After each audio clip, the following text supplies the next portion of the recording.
Para pendengar radio yang saya kasih dalam Tuhan kita Yesus Kristus, Shalom. Ini dengan Pendeta Rainer Schoenemann.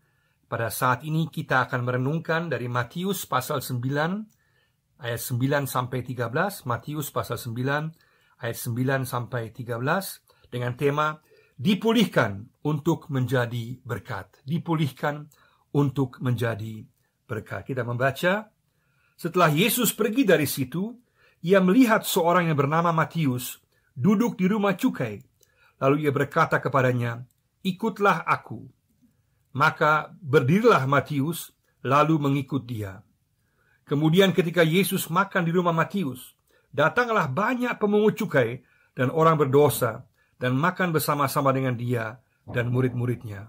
Pada waktu orang Farisi melihat hal itu, berkatalah mereka kepada murid-murid Yesus, "Mengapa gurumu makan bersama-sama dengan pemungut cukai dan orang berdosa?"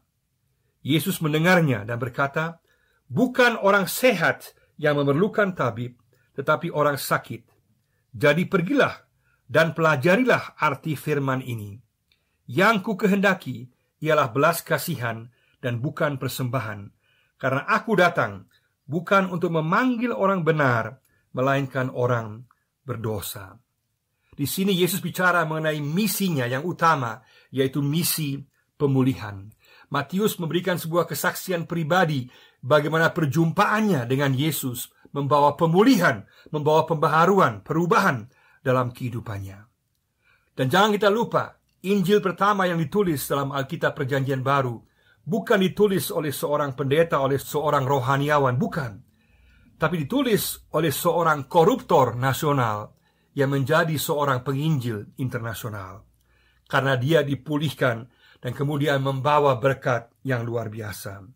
Matius dipulihkan karena perjumpaannya dengan Yesus yang membawa pembaharuan orientasi hidupnya, sikapnya. Sama halnya juga dengan kita. Kita pun juga punya kesempatan pada masa sekarang untuk dipulihkan oleh Yesus pada saat kita berjumpa dengan Yesus. Ada kuasa pemulihan, ada harapan dalam Yesus bagi setiap kita, apapun situasi kehidupan kita. Dan itu terjadi kalau kita bersedia berjumpa dengan Yesus. Sekali lagi, inti misi Yesus adalah misi pemulihan. Jadi, seringkali kita mementingkan acara gereja atau juga gedung gereja, semuanya penting juga. Tapi yang jauh lebih penting, yang paling utama adalah misi pemulihan. Sejauh mana gereja, sejauh mana kita sendiri sebagai pribadi membawa orang supaya orang dipulihkan dari situasi tanpa harapan, dari situasi yang penuh dengan dosa atau penuh dengan kekecewaan, kesulitan. Kita menolong mereka sehingga mereka berjumpa dengan Yesus. Untuk itu, kita memerlukan roh belas kasihan. Roh belas kasihan yang paling penting, lebih penting daripada persembahan, lebih penting daripada ibadah adalah hati kita yang dikuasai belas kasihan, yang terbuka untuk orang-orang yang memerlukan pertolongan dan yang sungguh-sungguh berusaha untuk mau memulihkan orang lain. Matius di sini dia mempunyai nama yang baru. Sebelumnya namanya adalah Lewi, sekarang namanya adalah Matius, yaitu pemberian Tuhan. Dia memberikan kesaksian bagaimana Tuhan merubah hidupnya. Ada 5 hal penting di sini yang kita lihat bagaimana Yesus merubah atau memulihkan Matius secara luar biasa. Yang pertama kita lihat adalah pandangan Yesus. Pandangan Yesus. Dalam ayat 9 dikatakan dengan jelas bahwa Yesus melihat Matius. Dalam bahasa asli, Yesus melihat seorang manusia bernama Matius. Artinya Yesus tidak terkecoh dengan penampilan luar dari Matius. Dia tidak melihat jabatan kekayaan yang dimiliki oleh Matius. Dia melihat manusia Matius yang membutuhkan pertolongan, yang membutuhkan keselamatan, yang sungguh-sungguh rindu untuk mau mengenal Yesus. Dengan demikian di sini Yesus melihat manusia Matius. Yesus juga melihat kita sebagaimana kita apa adanya. Kita hanya bisa dipulihkan oleh Tuhan kalau kita bersedia dipandang oleh Yesus, dievaluasi oleh Yesus apa adanya, supaya Yesus melihat keberadaan kita yang sebenarnya. Ada kehampaan, ada kekosongan, ada masalah. Kita harus mengakui keberadaan diri kita sebagaimana adanya. Banyak orang saat ini menekankan penampilan luar, tapi Yesus menekankan isi. Yesus menekankan hati kita. Apakah hati kita sungguh-sungguh mengikut Dia, bagaimana keadaan hati kita. Yesus memandang kita apa adanya, dan Dia melihat kita bahwa kita membutuhkan pertolongan, kita terikat dalam dosa atau kuasa kegelapan, atau kita ada kehampaan, ada kekosongan. Yang penting bahwa kita datang kepada Dia dengan pengakuan bahwa kita rapuh, kita lemah, kita sakit, dan kita memerlukan pertolongan daripadanya. Bersediakah kita menerima pandangan evaluasi Yesus yang melihat kita apa adanya? Yang kedua adalah penerimaan Yesus. Penerimaan Yesus. Yesus bukan saja mengevaluasi, memandang Matius, terus sekarang Dia juga menerima Matius. Pandangan Yesus adalah pandangan yang penuh dengan kasih, penuh dengan penerimaan. Allah yang penuh kasih nampak dalam diri Yesus, yang menerima kita apa adanya, menerima Matius apa adanya, dan itu dirasakan oleh Matius. Karena penghargaan yang tertinggi adalah kalau kita diterima oleh Tuhan, dikasihi oleh Tuhan. Semua penghargaan manusia juga penting, tapi yang paling penting adalah penghargaan dari Allah. Dan inilah yang dirasakan oleh Matius. Dia rasa bahwa dia diterima oleh Yesus. Dan juga sama, Yesus mau menerima kita. Dia bukan hanya memandang kita untuk menilai kita, tapi Dia juga menerima kita. Kalau banyak acara TV sekarang, ada Indonesian Idol, American Idol, ada babak disebut dengan babak eliminasi. Itu kata yang halus. Sebetulnya artinya disingkirkan. Tapi di depan Yesus, tidak ada orang yang disingkirkan. Dalam bahasa Papua, tidak ada orang yang tampias, kecuali dia mentampiaskan dirinya sendiri. Tidak ada orang yang lego, kecuali dia melegokan dirinya sendiri. Kecuali orang menyingkirkan dirinya sendiri. Kenapa? Karena Yesus menerima kita, asal kita datang kepadanya. Dia tidak akan menolak kita. Dia menyambut kita penuh kasih. Itu yang kedua, penerimaan Yesus. Yang ketiga adalah panggilan Yesus dan jawaban Matius. Panggilan Yesus dan jawaban Matius. Dalam ayat 9 ini kita lihat khotbah yang paling singkat dalam Alkitab. Hanya 2 kata saja. Ikutlah aku, ikutlah aku. Pandangan Yesus ini dan juga penerimaan Yesus ini dan kemudian panggilan Yesus ini sedemikian kuat mempunyai pengaruh atas Matius, sehingga akhirnya dia kemudian bangkit dan mengikut Yesus. Khotbah yang paling pendek, ikutlah aku. Berarti perjumpaan Yesus dengan Matius merubah hati Matius. Dia merasakan kasih Yesus. Dia merasakan pandangan Yesus yang penuh dengan penerimaan, yang juga menilai keberadaannya, kekosongan, kehampaannya. Terus sekaligus dia kemudian menerima Yesus. Akhirnya dia juga kemudian meninggalkan segala sesuatu dan ikut Yesus. Luar biasa sekali. Yesus memandang Matius, kemudian dia juga menerima Matius, kemudian dia memanggil Matius, dan Matius kemudian menjawab dengan kemudian bangkit berdiri dan mengikut Yesus. Dan keputusan inilah yang kemudian merubah kehidupan Matius. Dia dipulihkan karena dia kemudian menjawab pandangan penerimaan panggilan Yesus.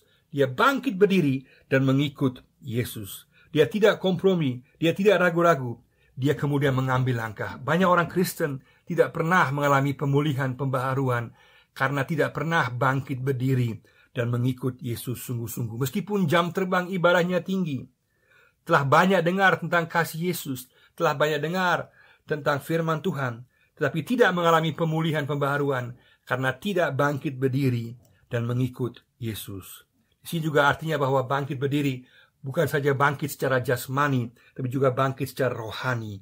Bahwa dia meninggalkan kehidupan lamanya. Dia mau melihat ke depan.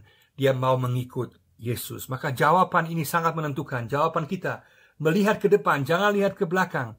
Melihat ke depan, melihat pada Yesus, mendengar panggilannya, dan mengikut Yesus. Itulah awalan daripada pemulihan, pembaharuan yang terjadi. Kalau kita tidak menjawabnya, kita tidak pernah akan mengalami pemulihan, pembaharuan. Sekali lagi di sini Matius kemudian diubahkan secara luar biasa dari seorang koruptor nasional menjadi seorang penginjil internasional yang sungguh-sungguh luar biasa. Dan di sini juga dikatakan Matius meninggalkan segala sesuatu. Bagi dia jabatannya, uangnya begitu menentukan sehingga dia tinggalkan hal yang menghalangi dia untuk mengikut Yesus. Uang tidak salah. Tapi kalau uang dan harta menghalangi kita ikut Yesus, maka perlu kita tinggalkan. Maka semua hal yang menghalangi harus ditinggalkan untuk mengikut Yesus. Sekali lagi, tidak ada dosa, tidak ada masalah yang terlalu berat, terlalu besar bagi Yesus. Kita dapat dipulihkan asalkan kita menjawab pandangannya, menjawab penerimaannya, menjawab panggilannya, dan kemudian kita akan mengalami pemulihan. Karena pada Yesus ada harapan dan kepastian pemulihan. Gunakanlah kesempatan ini dan datanglah kepadanya. Katakan, aku mau mengikut Engkau, Yesus. Yang keempat adalah di sini persekutuan dengan Yesus, persekutuan dengan Yesus. Proses pemulihan Matius terjadi setelah dia melihat pandangan, dia melihat penerimaan panggilan Yesus. Sekarang kemudian dia bersekutu dengan Yesus. Artinya dia mendengar, dia menjawab, dia bersekutu, dia mengundang Yesus datang untuk makan bersama-sama dengan dia. Dan makan bersama-sama bukan hanya berarti persekutuan saja, tapi juga ada kerinduan untuk mau belajar dari Yesus. Ada proses belajar, mau bersekutu dengan Yesus, dan kemudian juga mau belajar dari Yesus. Pemulihan terjadi pada saat kita sungguh-sungguh mengundang Yesus untuk bersekutu dengan kita, dan kita belajar daripadanya. Kalau kita tidak mau belajar, kita juga tidak akan mengalami pemulihan. Untuk mendengar firman Tuhan, masuk dalam proses pemulihan, kalau kita sungguh-sungguh mau diperbaharui, dipulihkan, maka kita perlu belajar terus-menerus dari Yesus. Kalau kita hanya melihat berita-berita dunia atau melihat televisi dan semua yang lain, maka otomatis pemikiran kita akan dikuasai oleh pemikiran dunia. Kita akan mencari solusi dunia dan bukan mencari solusi ilahi, solusi firman Tuhan. Kita hanya akan dipulihkan sifat kita, pola pikir kita, cara kita bertindak, cara kita bersikap, kalau kita terus-menerus berada dalam hubungan dengan Yesus dan mau belajar dari Yesus. Maukah kita? Yang kelima di sini adalah menjadi berkat. Menjadi berkat. Matius kemudian menjadi berkat karena dia bangun, dia bangkit, dia mengikut Yesus, dia mengambil keputusan, dia bersedia mengikut Yesus, dipulihkan, diperbaharui, dan kemudian dia bersekutu dan belajar dari Yesus, dan sekarang dia membuka rumahnya untuk Yesus, dan lebih luar biasa lagi, dia membuka rumahnya untuk semua orang-orang yang lain, para pendosa yang lain, para pemungut cukai yang lain. Dia membuka rumahnya, hatinya bagi orang-orang lain. Dia menjadi berkat dengan terlibat sendiri dalam misi pemulihan. Dia sendiri yang telah dipulihkan, sekarang dia menjadi agen pemulihan bagi orang-orang lain. Dia mengajak yang lain, dia mengundang yang lain, agar yang lain pun juga dapat mengalami pemulihan seperti yang telah dia alami. Ibaratnya Matius, seorang yang sakit parah, yang memiliki obatnya, sekarang dia serahkan obatnya, dia tawarkan obatnya kepada orang-orang lain yang juga keadaannya separah seperti dia. Dia tidak mau menyimpannya untuk dirinya sendiri. Dia mau agar semua orang mengalami pemulihan yang sama seperti dia. Yang penting adalah bagi dia membawa orang kepada sumber pemulihan, yaitu pribadi Yesus. Sungguh luar biasa di sini. Matius memahami rencana pemulihan Yesus. Dia kemudian mengundang orang lain, menjadi berkat bagi orang lain, dengan membuka hati dan membuka rumah bagi orang lain. Kasih yang menjadi pendorong baginya, sehingga dia sungguh-sungguh membuka hatinya bagi orang lain. Tapi orang-orang Farisi yang berpikir berbeda, yang berpikir dengan teologi mereka sendiri, yang berpikir dengan pola pikir mereka sendiri, mereka lupa bahwa yang Allah inginkan pertama-tama bukan persembahan, bukan ibadah, tapi yang paling utama adalah roh belas kasihan, roh mau memulihkan orang lain. Dengan demikian kita pun juga dipanggil, sama seperti Yesus, sama seperti Matius, kita membenci dosa tapi mengasihi orang berdosa. Kita mau mengundang mereka, kita mau mengajak mereka supaya mereka mengalami pemulihan yang sama dengan Yesus. Karena inti Injil adalah Yesus datang bukan untuk orang benar atau yang merasa diri benar, tapi Yesus datang untuk mereka yang terluka, mereka yang berdosa, mereka yang terpuruk, mereka yang membutuhkan pertolongan. Dan tangannya masih terbuka. Belum terlambat, ada kesempatan untuk kita menjawab panggilan Yesus. Yesus datang sebagai dokter untuk orang-orang berdosa. Maka kita pun dapat menjadi berkat bagi orang lain. Kita pun juga dapat dipulihkan dan kemudian menjadi berkat dengan cara mengajak orang lain terlibat dalam misi pemulihan Yesus. Maka pada saat ini Yesus sedang bertanya kepada kita, sejauh mana kita sungguh-sungguh menerima pandangannya. Kita mau mengakui keberadaan kita yang sebenarnya. Kita membuka diri kita di hadapannya. Katakan, Tuhan, aku rapuh, aku orang berdosa, aku memerlukan pertolongan daripada Engkau. Yang kedua, sejauh mana kita menerima pandangan kasih-Nya. Katakan, Tuhan, terima kasih Tuhan untuk kasih-Mu, bahwa Engkau menerima aku, bahwa aku berharga di mata Engkau, bahwa Engkau sungguh-sungguh mempunyai tujuan yang baik bagi aku. Sejauh mana kita sungguh-sungguh mendengar panggilannya, ikutlah aku. Kita mau mendengar panggilannya, kita mau menjawabnya, kita mau bangkit, mau meninggalkan kehidupan lama kita.